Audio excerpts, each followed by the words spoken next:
Hi guys, this is your FMG friend Anil Sharma. देखो यार, एक चीज बोलना चाहता हूँ। जो लास्ट अब डेज आ चुके हैं, we are ready to go for exam and everything. Last final advice from me. अगर मैं एग्जाम दे रहा होता तो मैं क्या क्या करता, ठीक है। अपन उस पर बात करेंगे, ठीक है। तो सबसे पहली चीज जो सबसे मोस्ट इंपॉर्टेंट मुझे लगी, क्योंकि it was my third attempt and I pass, मुझे सबसे इंपॉर्टेंट चीज जो लगी वो थी a good night sleep day before exam. You should have a proper sleep. तो what I did, I don't know मुझे लाइव चैनल पे बोलना चाहिए नहीं, आई टुक अ स्लीपिंग पिल। मुझे कोई मैग्नीशियम की कोई पिल थी जो मैंने ली थी। But only thing is that कि आपको वो एक हफ्ते पहले ट्राई कर लेनी चाहिए रात को। जैसे फॉर एग्जाम्पल अगर आप आज ले रहे हो तो आज रात को सो के देखो कि सुबह आपके टाइम पे नींद खुलती है। दूसरी चीज, सुबह टाइम पे नींद खुलती है तो उसके बाद आपका डे कैसे जाता है वो आपको चेक करना पड़ेगा, ठीक है। उसके बाद आप उसको ट्राई कर सकते हो, अदरवाइज डोंट ट्राई। और इफ अगर नेचुरल स्लीप पॉसिबल है तो सबसे बेस्ट, ठीक है। उससे उससे ज्यादा कुछ है नहीं। But since I had to experience of before giving the exam, I was not able to sleep for until 4 o'clock in the morning. तो यार मैंने डिसाइड किया कि I will go with the pill thing, ठीक है। वो Priyansh sir ने भी अपने वीडियोस में बोला था, तो I was like okay, let's take it. तो वो बहुत बड़ा बेनिफिट हुआ। It took me a great leverage, ठीक है। वो I woke up around 5 o'clock, okay, by my parents call. I woke up there by 5 o'clock, and around 6 o'clock I was very good, very happy, very well rested and very fine. 7 o'clock I went to the exam center and everything went cool, ठीक है। तो एक तो ये होगा कि रात को सोना है, एग्जाम की अगली रात को अपने को आराम से सोना है। पहली चीज सबसे ज्यादा इंपॉर्टेंट है वो ये थी, ठीक है। दूसरी चीज देखो, छोटे छोटे सब्जेक्ट्स अगर आपके पास टाइम है, some assume that you are the one who did almost everything, ठीक है, और you are the one who almost did half of all of it.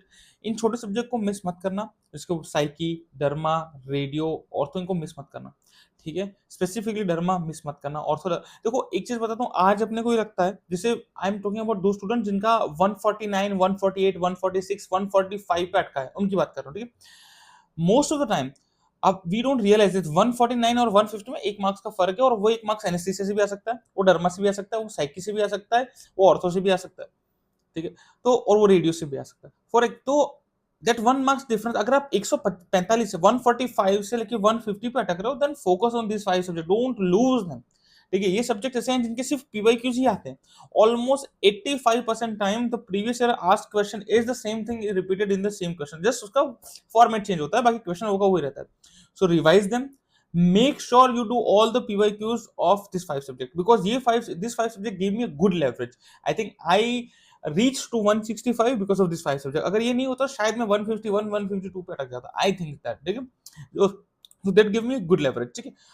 What next is, जितनी भी रट्टा मारने वाली चीजें हैं, जितनी भी जो आपको मगअप करनी है, उनको लास्ट, अब वो टाइम आ गया जब आप मगअप कर सकते हो। और मगअप ऐसी करनी है, मतलब अभी भी दो दो दिन और छोड़ के उसके बाद स्टार्ट करते हैं। मगअप करने का मतलब ये है, you have to go with clear certainty कि आज मैं इसको पढ़ रहा हूँ, अब ये लास्ट टाइम, अब मैं इसको वापस नहीं खोलूंगा, नो मैटर व्हाट हैपेंस।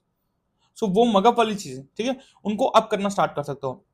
अब now you are going for values, those things. अब वो आपको याद रहेगी, अब आपको वो याद रखनी पड़ेगी, और वो रह जाएगी, ऑलमोस्ट रह जाएगी। माइलस्टोन्स करने एग्जाम के 2 दिन पहले, breast cancer staging again exam के 2 दिन पहले, cervical staging again, vaccine schedule again, वो सारी चीजें अब 2-3 दिन पहले आपको, अब वो रट्टा रट्टा रट्टा, बीएनएसएस ऑल फ्रॉम एफएमटी, सारी आप रट्टा आपको सबको मारना है। अब आपको सारा रट्टा अब मारने का टाइम आ गया है। तो पहले तो क्या करो कि जितने भी हाई टॉपिक्स है, जो भी सब्जेक्ट में हाई टॉपिक्स है, उसको एक बार फटाफट देख लो। उसके बाद 2-3 दिन एग्जाम के पहले ओनली रट्टाफिकेशन, ओनली रट्टा। दो सब्जेक्ट्स के जिसमें मेरे को पता है ये सब मैंने पढ़ रखा है, मुझे आता है, मैं बस अब उसको गो थ्रू इसलिए कर रहा हूँ कि अब मैं इस बुक को वापस नहीं खोलूंगा। अगर मैं नीट पीजी नहीं देने वाला तो मैं इस बुक को कभी नहीं खोलूंगा, simple. So go with that attitude, ठीक है। वो चीज हो गई बस। और बाकी एक लास्ट चीज ये रहेगी शायद इसमें, देखो, एग्जाम हॉल में लाइक जाने के बाद, और द डे एग्जाम अराइव्स, देखो एक चीज है हमेशा, the karma has been done, ठीक है। जो करना था वो हो चुका है। अब क्या करना है, अब right now in this 1 week और 5 to 6 days, अब अपने को सिर्फ इतना करना है कि मैं कैसे भी करके अपनी बुक के आसपास रहूं। I should be near my books, as I said in my previous video also. अभी इस बुक के आसपास रहो। आपने सब, आपसे जितना होना चाहिए था उतना हो चुका है।